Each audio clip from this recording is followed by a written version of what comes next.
Hello, everybody. Welcome to the Totally Well Show. I'm your host, Joyce Strong.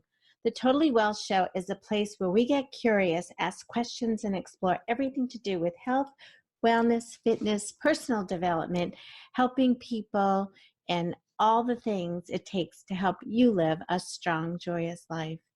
My guest today is Dr. Taylor Brana. He is a DO, which is Doctor of Osteopathy, which means he's a doctor, just like your MDs, except more from a holistic perspective, somewhere in the functional medicine that you're used to knowing me by, with about prevention and looking at root cause, mind, body, spirit, and heart, as Dr. Brana explained to me. In this episode, we talk about decision making and the things that work to put our brains in the right place to be able to make good decisions, and lots of practical tips that you can do to help you to be stronger and happier. Dr. Brana has the podcast, which you've probably heard, The Happy Doc. So wherever you get your podcasts, I recommend you go ahead and listen to that. And he is also a founder of FlashGo, which is a flashcard system, but it's all using technology with Alexa skills. So you can just talk to Alexa and ask the questions to come up either in a category or randomly. And he's developing this for all the different ancillary health fields. Right now has the medical card set built, and then also working with dental and others, and also MCATs and study flashcards. So a wonderful tool to help you so that you're not always sitting in a chair crunched over, or you can get up and walk, or be on a treadmill, or do other kinds of things while you're listening and learning. And that's what I love to do, because I'm a big fan of Audible books, as you know. Anyway, I hope you're going to enjoy this episode with Taylor, and I'm so glad I have him as a friend and a resource. He's wise beyond his years. I see these people who are young enough to be my kids, and they're so smart, and I'm like, I wish I had been that smart when I was that age, but I'm getting smart now, so that's all that matters. So thanks for joining me today on Totally Well Podcast. I hope you will go ahead and give me a review and a thumbs up and a share and all those things that help me boost up in the ranks, because I want more people to hear my show, and I want more people to come on who are like Taylor, who is such a great resource. And please go over to The Happy Doc and give him some love, because it's a great podcast and a great concept. He's going to help a lot of people who are going through the medical process be healthier and happier. And he learned from his mistakes, and so you don't have to make the same ones. So thanks a lot, and I look forward to seeing you on the next episode. But enjoy this one now with Dr. Taylor Brana. Welcome, Taylor. I'm really excited to get to know you better. I've been following you on your podcast, The Happy Doc, and reading some of your social media stuff. So I'm really excited to get to know you. Welcome to the Totally Well Show. Yeah, well, thank you so much for having me. I just went on a rock climb and got my energy up, so I'm ready to go. Oh, nice. Rock climb? Yep. Yeah. Have you done this before? In terms of rock climbing? Yeah. Yeah, so I've actually been rock climbing.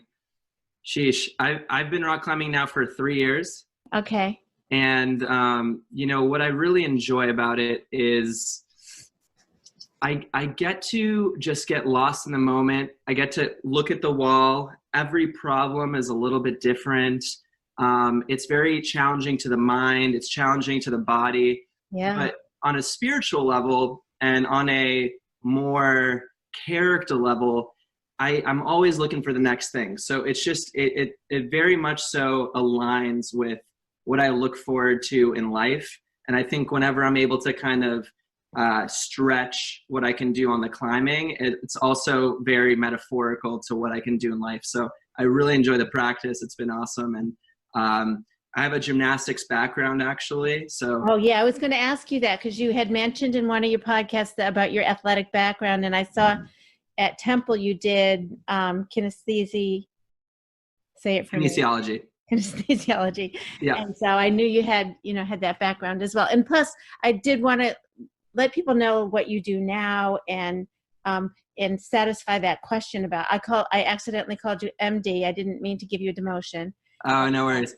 But you're a DO. Can you just let our audience know about that, the difference there for us? Yeah, absolutely. So essentially, an MD and a DO are very similar, except they have different origins. Traditionally speaking, there was a big divide in the 1900s, and essentially what happened was there was a divide between utilizing medications and pharmaceuticals versus looking at the body in a holistic way. So DO is for doctor of osteopathy, osteo is for bone, and the creator, the originator, Andrew Taylor Still, looked at the body in terms of bones and alignment. So philosophically, it's about creating alignment in the system. And now when we fast forward, we think about creating alignment in terms of mind, body, and spirit, trying to align physiologically, anatomically, spiritually, and looking at a human being in a holistic way. So when you consider someone coming in for a headache, it's not just the headache. You have to think about the factors that got there. And so that's essentially the difference. An MD traditionally sees the headache, figures out what's going on with the headache, and medication and Giro. So they treat symptoms versus root cause. Yes, exactly. Yeah. Usually when I pick a primary care provider, I look for the DOs because they speak my language, because I'm a functional medicine nurse in background. So, so that's awesome. And then what got you into this? Where you're a resident now? Yeah. So I'm a resident in psychiatry in my third year. And, I think initially it's funny. I was very interested about health mainly because of my athletic background. And with gymnastics, you're trying to get to the highest level, the peak level of your body. And it's just so important to think about the little things that are going to contribute to your ability to perform at the highest level. So I really just looked up, different magazines, internet articles, focusing on health. And I've always just thought about the body nutritionally, thinking about the proper exercise, thinking about the proper stretching. In gymnastics, you're doing things where you're flipping around. You could at any moment get hurt, and you have to strengthen the mind. So I've just always thought about things in a big picture. So osteopathic schools, when I was considering medical school, was just an easy fit. So we were talking earlier today about some of the things I've heard you talk about in your podcast, the Happy Doc. Oh, let me get into that question. Why did you start the Happy Doc? Because I was an unhappy doc. I had a feeling. Yeah, I feel like, is he talking to me? I'm not a doc, but I kind of like expanded to, you're talking to people who have similar problems. But and I was so essentially started with you. It comes from me being at the peak of my life at the end of college and transitioning into medical school. I felt like I was in great physical shape, mental, heart, spirit, everything. I just felt great. And I'm going into a healthcare system, and I go into this at peak. And then by second year, I'm probably the worst I've ever been. My body's hurting. I'm mentally not in a good place. I'm depressed. I'm exhausted. And I'm in a ridiculous amount of debt. And so my healthcare process or teaching put me, for better or worse, into the worst situation. So I'm having this, so I'm having this cognitive dissonance in terms of I want to heal people, but I feel sick. And so the Happy Doc was me reaching out to happy doctors, happy health professionals, individuals who are successful, and understanding how to work through this transition, be at a higher level, and ultimately claim to be the happy doc so I can be a great example for other people. Yeah. I love that. You know, I founded Confident Women Consortium, which was this, it started out as live events, and I'm turning it into a podcast now, and I'll have a mix of it. But for exactly the same reason, I was like, the only way I'm going to get confident is to get around confidence and see what it looks like and what it feels like, and keep challenging myself. So when I saw that, and then I listened through your podcast, and then I re-listened today to prep for tonight, and I was like, he's smart. He knows how to get it done. Yeah. So what are some of the tricks you've learned to put yourself in a healthier place? Because I want to segue into the decision-making topic. Yeah, absolutely. So I would say that there's a few characteristics that if you study success and if you study people who are operating at a high level, it's very consistent across the board. Number one, there has to be, and I think this is the core, you have to have an underlying belief that you can operate at a high level, that it is possible that you can be at a higher level. You need to want it inside of it. So if you don't create this core belief, if you can't grab it, if you can't visualize a higher level, it's not going to happen, because every human being needs something to chase. And what you chase isn't for anyone else. It's only for you. And if that core foundation is not present, it's going to be really hard. So when I think about that from a psychological perspective, people who grew up in a difficult circumstance, in areas of their lives where they were struggling or they were hurt or abused, all these things, it instills in them a core belief that they're not good enough, that they're never going to be good enough. And that's really tough. And I think for those individuals, it's even harder. But when they transition and they change that belief, everything changes. For those who had maybe a better upbringing with good examples, those individuals have examples that were operating at a high level. And so sometimes that's automatically instilled. So they don't even realize that they're already operating there. So that's number one. Number two, when it comes to what I think success is, everything is about actions. Everything is about habit forming. The highest level people are able to take actions that the average just do not. And it's not just one action or two actions. It's a system of actions consistently over time.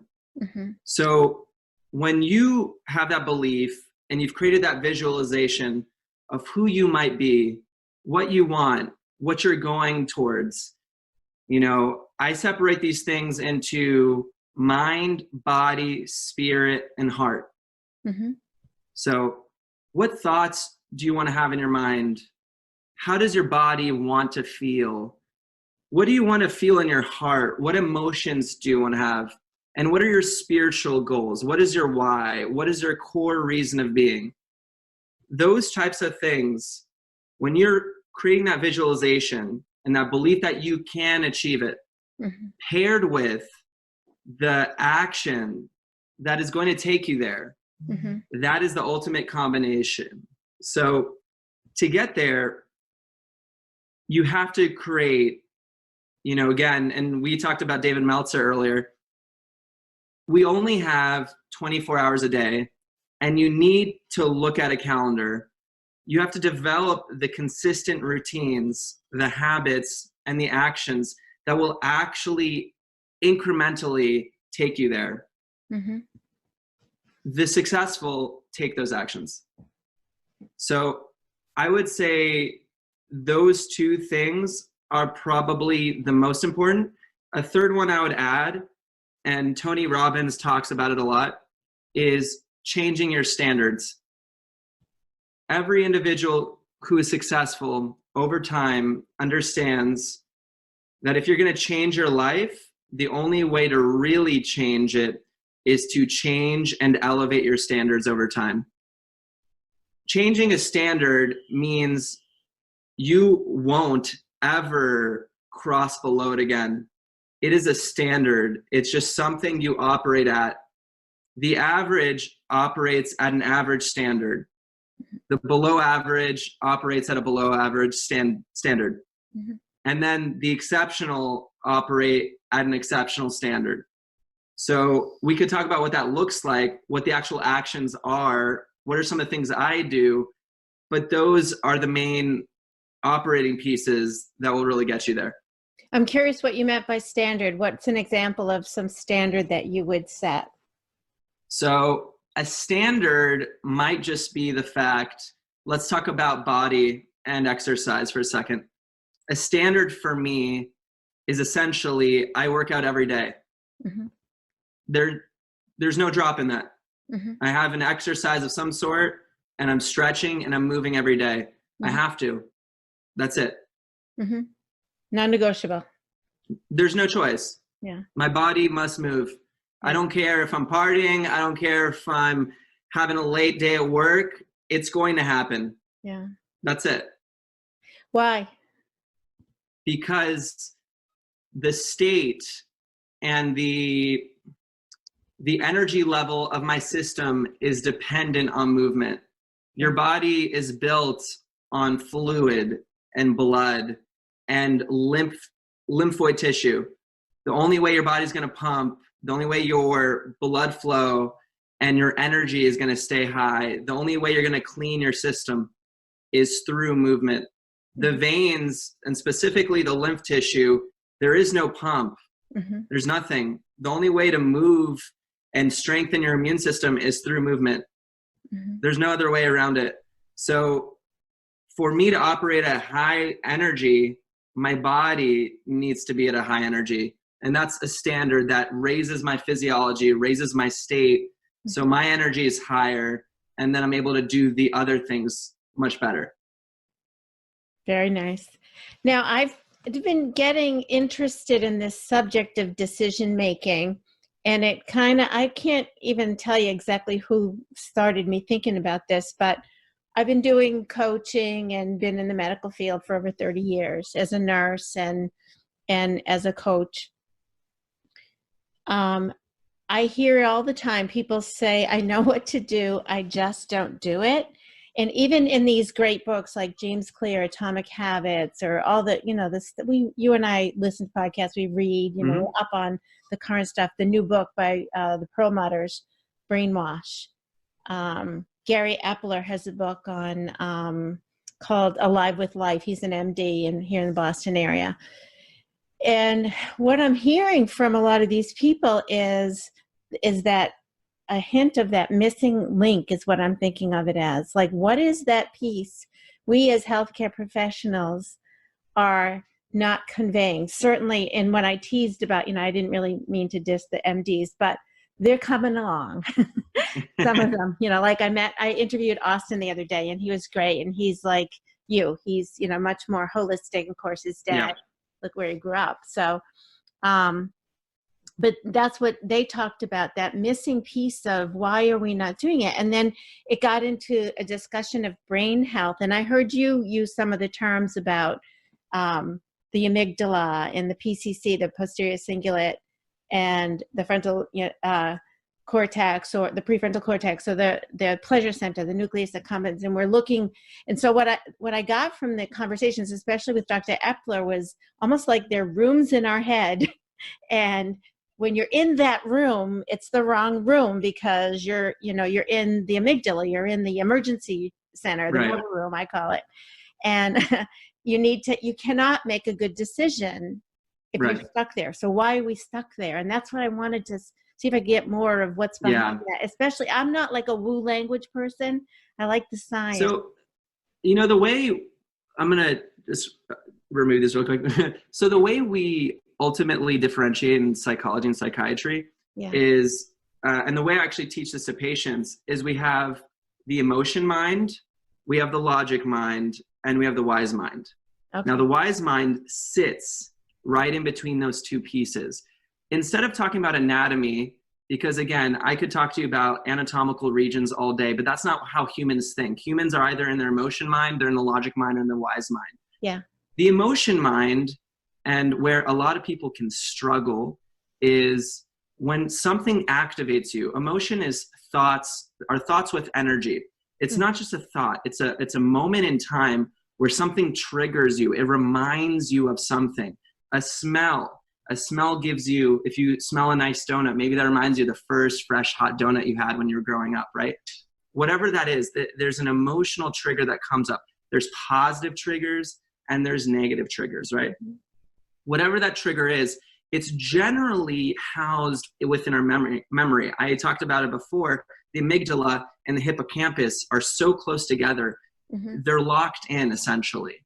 You think about something like trauma, right? Mm-hmm. High intense situation locks into the hippocampus, and it's incredibly hard to untease or tease out those things. If someone gets a trigger, they don't even think about it. It's so instant, and the emotion of terror comes in. The flashbacks, the anxiety, the stress, the hypervigilance, fear, and just the fight or flight response instantaneously, right? That's the emotion side, okay? The logic side is if you consider like someone like Spock, right? Yeah. Like someone like, from Star Trek, right? Spock, like just cold, complete logic, understands everything from from the strict sense of, 1 + 1 = 2, calculus, whatever, the way everything actually works, but there's no heart, and there's no feeling, and there's no empathy, and there's no compassion. Yeah. And we always operate from these two levels all the time, with the emotion and also from the logic.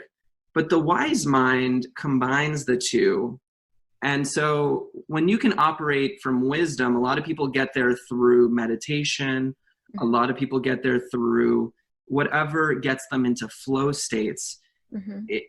You come to peace in those times, and you're able to look at any situation, any action you're going to take, any situation that you're in, from not just the empathetic side, but also logic. And I like to differentiate. The way I look about true wisdom is the differentiation between empathy and compassion. So empathy is connecting to someone, and when you're really empathetic, you're usually giving them what they want. Compassion, especially in relationships and those types of situations, is not giving people what they want. It's giving them what they need. And that's a very important differentiator. When we are in wise mind and we get into that deep level, we can look at our entire story. We can understand our past experiences. We can look at what we've learned throughout the way, use our logic, but then operate from compassion, understanding human behavior, understanding our emotions, and understanding other individuals' emotions. And then we combined the emotional part and the logic part to come to a wise decision about how we move forward. Now, how the heck are you going to be able to do this all the time? It sounds like a lot of work, right? Yeah. So the only way that I have truly been able to operate more from a wise mind, and I'm not saying I'm perfect, is waking up early and meditating and journaling and reflecting in some form. So those are the only real actions that over time, consistent meditation. I took transcendental meditation, changed my life. When I used to, I don't do it as often, but 20 minutes in the morning, 20 minutes in the evening, it creates enough processing time and peace time that it slows down the mind from being in anxiety and stress and reactive mode, and lets you slow things down so you can really get into wise mind. And when you operate from wise mind, that's when you make overall long-term effective decisions. So I hope that was helpful, but that's the way I look at decision making. That's actually how I explain it to patients as well. Yeah, it's very helpful. I think Dr. Epler had a list of 10 things he talked about that are a lot of the things that you're talking about that you do: meditation, having 8 hours of sleep, having connection, giving, being of service. What other obviously whole non-processed food, exercising an hour a day, every day. He has 7 words he uses. He says, know who you are moment to moment. So that the idea, you know how you can kind of like get right, but then you slip out of it. Like, I haven't done a podcast in a month. You ever feel like that? I was just there. And so what he's teaching me, and in his book, he came and I did an interview with him as well. I met him and his wife, and he's like, you got to do it moment to moment. You can't, or another person said it to me, heartbeat to heartbeat. Like, you can't let it slip. You have to keep coming back to, or David says, coming back to center. You know, and everyone, like you, I think you said in the beginning, is saying similar things, right? Yeah.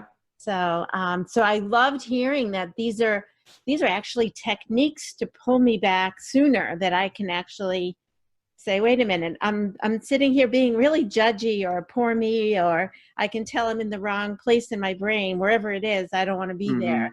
And I need a nap. I need to get out. Oh, getting out with nature. That's another thing. Yeah. Being out with nature.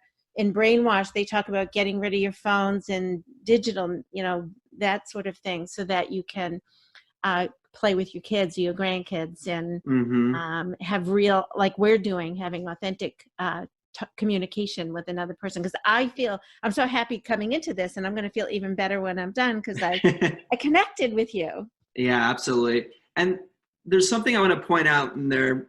You said something about getting in touch with, asking the question of like who you are or how you want to operate moment for moment. For me, it's not so logical. Like, I'm not thinking that actively. There's a feeling. There's a specific feeling when you're operating, at least for me, when I'm operating from peace and when I'm operating from a good state. You literally aren't thinking so much. Everything's just moving. Every piece of your day is just step, step, step. There isn't much. It's not like you're so in your head anymore. And if you are in your head, it's because you're thinking about something. But everything is flowing nicely. When you're out of that alignment and you're out of that peace, you'll know, because you will literally feel cognitive dissonance. You're going to start to feel tension. You're going to not flow as easily. Your energy is going to be more depleted. You're not going to operate out of a place of gratitude. Essentially, if you can get into the state of, obviously doing things that are good for you, maybe meditating or whatever practice gets you in flow, you start to operate at this place, you'll notice you're off when you start to get a lot more resistance within yourself, and resistance in your ability to decide what you need and what you want. You could be logical and you could slow it down and you could ask yourself, who am I? What do I need to do? All these things. That's fine. But when you actually reach this state and you're in flow, you don't have to think so hard. Yeah, I would say so. I guess it's more when we're not in flow. Like when the last podcast you did where you talked about, oh, I've been away, I'm coming back. Something happened there that woke you up to it, that made you want to get back into your flow. Yeah. What was that? So essentially, the real reason I slowed down to begin with was I'm working on a new project. So just a shameless plug, I'm working on something called... Is it the mid? Yeah. Yeah. I want to hear in detail about that. So don't feel, that's why we're here. Yeah. So it's called FlashGo, Medical Flashcards on the Go. It's the first voice-based interactive medical question bank. So if you ever did, questions out of a book or questions on the computer. Now you can literally do questions using an Alexa. Yeah, with And Alexa skills. yeah, so it's an Alexa skill, and essentially what it does is you just turn it on and it'll ask you verbal questions and you'll respond. You can do multiple choice and free form answers. The reason I like it is because the issue with studying in general, especially with medical students and professional students, is you're always using your eyes. You're always staring at a book. You're always staring at a screen. You have to be in usually a crouch posture. This is a way to study, but you can also take care of yourself. You can take a hot bath. You can lie down on your couch and lounge. You could technically have Alexa-fied headphones. You could do questions on a treadmill. You can bike and do questions. You can do questions while you're driving in the car. So you're able to interactively test yourself, and you don't have to feel guilty. And this is the reason I created it, is because I felt guilty studying and also taking care of myself. So this is very much in the Happy Doc theme of finding ways to still learn, but also take care of yourself. So creating those moments is what I'm looking for. So MedFlashGo is the first edition. We also have MCAT FlashGo for pre-meds also already being created. And we have Dental FlashGo also being created. But MedFlashGo officially is launched, 2,100 plus questions. It's going to have all the levels of medicine, and we're just getting started. And other people who are in the medical field will probably, because I know a lot of ancillary medical people will want to have access to that. That's fabulous. I noticed you started a podcast for MedFlashGo as well. Are you going to keep that one up as well? Yeah. So essentially, there's just been a lot of projects happening, but basically the goal is this. The goal is it's not about breaking the bank for anyone. Yeah. The goal really is to just make studying as simple as possible and as mobile as possible so that we have more opportunities to learn. So we have a team of, for MedFlashGo, it's 10 of us. Yeah. Medical students are helping. And so I'm actually bringing them in a week. We're going to be doing a little bit of training, and we're going to work together to get the podcast process smooth so we can do daily or weekday episodes every day. We're going to do that for dental. We're going to do that for MCAT. So we'll be having a fleet of podcasts. Yeah. And then, like I was saying before, that's the reason I just haven't been podcasting as much, because I've been trying to organize all these things. But I love podcasting. Yeah. And like this process just gives me so much joy. So I need to get back to it. And that's where I lost my flow. You know what I'm saying? Yeah. So. Well, I'm really glad you came back to it, because you're very good at it. You're a lot of fun to talk to. And I think it's so needed what you've addressed and recognized. And you only need to be a little bit ahead of the person who needs your help to help them. You don't have to have it all solved, right? But yeah. You've solved a lot of things, and you're also establishing yourself as a leader for that. So I just love it. I love the name. I love the concept. And thank you so much. Yeah, it's beautiful. And this is quite ambitious. Congrats on the MedFlashGo. Yeah. You know what? I get that question a lot about how to tackle all these projects. And, the big thing about even this podcast right now is I think we have a unified goal in terms of inspiring individuals to be their best selves. Mm-hmm. And what it comes down to, and it's really what I said earlier, you don't have to be perfect. It's just about having consistent action over time. Mm-hmm. And even more so, if you learn how to create systems, like a lot of the stuff that's happening, I mentioned MedFlashGo and I mentioned MCAT and dental and the podcast. Mm-hmm. If you learn the basic techniques of time management, which are delegation, automation, and elimination, those are the three. Mm-hmm. So if you learn to delegate tasks that aren't at your level anymore, mm-hmm. Automate tasks which can be done by a computer, mm-hmm. and eliminate tasks which are unnecessary, you can get a ridiculous amount of things done, much more than you could ever think. And I list those things out because if you think about it in that order, and you think about the things that you might be doing on a daily basis that are unnecessary, in 2020, there is an incredible amount that you can do. Yeah, yeah. I started this podcast, but then I started another podcast but it's not that hard because now it's a system. Yeah. And then I was trying to get like over my head. I didn't have the budget to make the podcast better, what I thought was better. And I was like, who's defining better? I don't need all that background music. I don't. Yep. So it's like down and dirty. You can hear us. You can see us. We're funny. Yep. We're got good information. And yeah, maybe later when I have a budget, we can, spiff it up. But absolutely. Yeah. And it's so funny you said that, because I was having that blockage when it came to the podcast episodes and interviewing people. Yeah. And because, as you know, if you really want to make it crisp and nice and high quality, it takes hours. Yeah. Yeah. And, it's never this is good the fun enough, part. Right? You get into that. It's never good enough.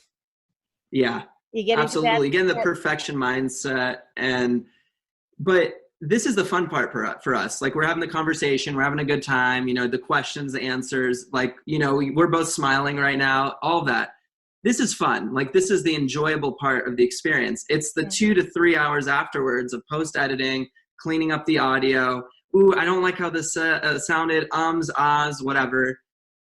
And then I just realized, like you said, if it's good content, okay, there's going to be some mistakes. But if you get good core gems, whatever, just put it out there. Yeah. Yeah. It's so, that mindset, it really is a big game changer. Yep, for sure. That's what I figured out. I sometimes it's like, oh, this intro's too long, but I'll get stuck. I know myself well enough, so I'd much rather produce. And then for you coming up, when you get busy with these things, I think you've already done some variations in the length. So it doesn't have to be 20 minutes or 28.2 minutes. It can be. No. Yeah. So I'd rather hear from you for 2 minutes than not at all. Yeah. And I think there's something in everyone's heads that, and especially me growing up, we were talking about belief and core beliefs earlier. It's basically, it comes down to, I'm not good enough. Yeah. I'll never be good enough. And what I put out needs to be perfect. Who defines that? Yeah. So I think it's just reframing and understanding. Sometimes it'll sound really great, or whatever you think perfect is. Sometimes it might not sound perfect, but I'll tell you, some of the grittiest things I've put out have gotten huge traction. Yeah. And some of the perfect things I put out, which I spent hours doing, got nothing. Yeah. Yeah. It's true. I have, of all the podcasts I've done so far, the ones that have gotten the most traction have been the ones with the least famous people, like my niece or my cousin, it's like. That's awesome. Yeah, it's really funny. Now, I'm just curious, and answer if you want, or just say, I don't want to answer. But growing up, did you have any of that not good enough? Totally. Well, so my background is Russian Jewish. Mm-hmm. Essentially, I'm the firstborn citizen in my family, and the first American-born citizen in my family. And so it comes from, when we really want to think about it culturally, for me, when I think about it, it comes from the fact that my family came from Russia and Israel, and they came from a scarce time where it was very much so about operating at a high level, having a very high level skill set, being the top member of whatever they were doing. My grandpa came from the Soviet Army. Both of my parents came from the Army. And it's a very much kind of a stringent look. And especially in Russian culture, it is about achieving perfection. It is about being very good at what you do. To be honest, I actually really love that. I love that I came from that background, because it's pushed me to want to achieve at a higher level for myself. Mm-hmm. But with that being said, and especially coming from gymnastics, there's a perfect 10, right? You think about the traditional perfect 10. Yeah. If it's not a 10, it's never good enough. Yeah. When I would come home with my report card, all A's and 1 A minus, hugs, congratulations. What's with the minus? Right? So that's the culture I come from. Yeah. Originally, I hated it. I really didn't like it. I didn't like the pressure. But as I grew older and I started to respect what competition was, and I understood that, I reframed it. That was the big thing. I reframed it to understand that the reason I'm being pushed is not to put me down. The reason I'm being pushed is so I can shine brighter, so I can be a stronger light, so I can be more organized to be my best. Mm-hmm. And as soon as I looked at it from that angle, it wasn't that I'm never good enough. It's that I'm striving for more because I want to be my best. I want to be my greatest. And it's not about not being good enough. I'm perfect now, and I want to keep reaching for whatever that perfect is tomorrow. Mm-hmm. And I think that mindset shift for me has been what's really allowed me to operate effectively. But I don't, it's not that I love to work. Now I enjoy the process of bettering myself. So it's taken me a little bit of time to get there. But yeah, it comes from that. Did you learn that when you learned the transcendental meditation, or where did this start for you that you're able to start reframing?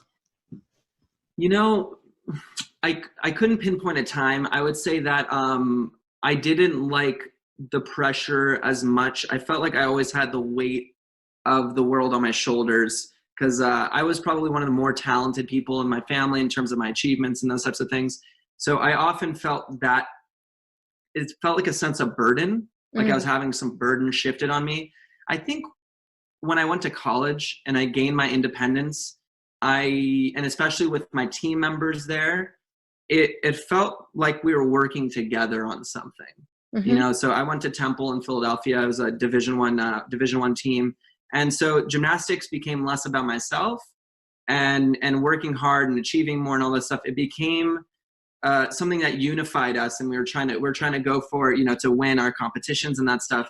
I think that's when it kind of shifted, where getting better wasn't about me. Getting better was for others. And I actually want to highlight that, because when I talk to people about personal development and growth and reading books and doing all this good stuff, every moment, and I really want people to listen to this, every moment you improve yourself for you, you become stronger in mind, body, spirit, and heart. Every time that you try to achieve more, every time that you take things a little step further, number one, you're improving yourself. Number two, you're lifting yourself higher. But most importantly, you become an example of what's possible. And you, as a human, literally are a symbol of inspiration. You become a possibility of what can happen. You think about someone like Kobe. I mean, R.I.P. Kobe Bryant, like this is very recent, right? Mm-hmm. This is a person, of course he had the talent, but he is an example of human potential. What ridiculous skill level a person can get by consistent effort over time. He became a symbol of possibility. So what I would say when it comes to personal growth, it's not a burden. It's not about being perfect. It's about bettering yourself for you and for others. And when you do that, you become a shining light for people. And that's the perspective I have now. That's really beautiful. I when I listened to you talking with David, David talks a lot about worthiness and a feeling of worthiness, and in his family, single parent, and in my family, I grew up in an alcoholic family. I'm 66 years old. I just learned to play hockey when I was 50. Congratulations. Good. But I grew up in a family where somewhere very early, probably 5 or younger, I was one of 4. I was the third of 4. I came to believe I was not enough. And it's really deeply rooted in me. And it's one of these, and David is always saying to me, you got to elevate your frequency, Joyce, which is just such a vague thing to say. And I'm like, what does that mean exactly? But, and then recently I was reading a book by Kamal Ravikant, Love Yourself Like Your Life Depends on It. And I started to practice that. And it's awkward to say, I love you, Joyce, to really, but it became real to me. And I think with a lot of people I work with, that's the issue, is they haven't learned to, you like you were saying at the beginning, you have your why and you have to believe. Yeah. If you just feel like dirt, like you're not worth it, I have a practice I do with my patients, and it's very simple, but it illustrates a very important point. So because we're healers, and that's kind of where we come from, and I used to have that, mindset as well. but there's this idea of a personality trait called the obliger. And I can't remember the author offhand right now, but there's 4 kind of characteristics that people fall under. One of them is the obliger. Mm-hmm. The obliger is when you think about someone who's healing and giving, they end up in this category. An obliger is someone who cares for other people and respects their wishes far more than their own. Mm-hmm. So they give up, it's like the martyr kind of mindset. You give everything for everyone else, but you don't give to you. So the practice I do with people is I say, imagine an invisible stranger sitting to your left. And this person, they have their own story, they have their own issues, they have their own whatever, and they're in need. And you know they're in need. Would you go out of your way to maybe just, let's say they needed $1 and you have 10 or whatever, would you give that $1? Everyone says yes, right? Yeah. It's just, especially for the obliger, I'm not going to give $1. I'll give them 5. I'll give them 6. I'll give them 10. Yeah. And then you say, wait a second, that's the invisible stranger that we just imagined, right? Well, let me just take that invisible person and shift them over right into your body. Yeah. You were the invisible stranger. Yeah. That's you. And I think there's like a little bit, sometimes some people click, some people doesn't, but I have to repeat it often. But the real thing is why are we so willing to give to other people when the people we're giving to, they're us too. We're just people. We're humans. Yeah. And I think if we can pull back for a second and look, imagine we're not ourselves. Imagine we are a divine being, or we're looking at ourselves from a 360 degree above view level. We're just a person. And I think if you look at things from that objective viewpoint, and you just understand that when you can, loving yourself doesn't mean you have to give yourself everything and all that stuff, but it does mean that just like you would give to a stranger, when you can give to yourself more fully, you operate at a high level. I often use the cup example. When you can create more energy within yourself, more financial success, physical, mental, spiritual, when you can give yourself that time, that respect, then it lets you give to that stranger better. Yeah. And then by giving to that stranger, then they can love you more. But if you're depleted, it's just not going to happen. So I often use that to say, if you're so willing to do that for someone you don't know, what's the difference between their story and your story? You're both humans. And so that's kind of how I kind of play that. But I love that. It's funny that you gave that example, because recently my daughter has 5 kids now. She's the oldest of my 5. I have 5, and she's had twins, and they're 3 months old. So I was holding the baby and looking down at her and saying, I love you, and looking in her eyes so deeply.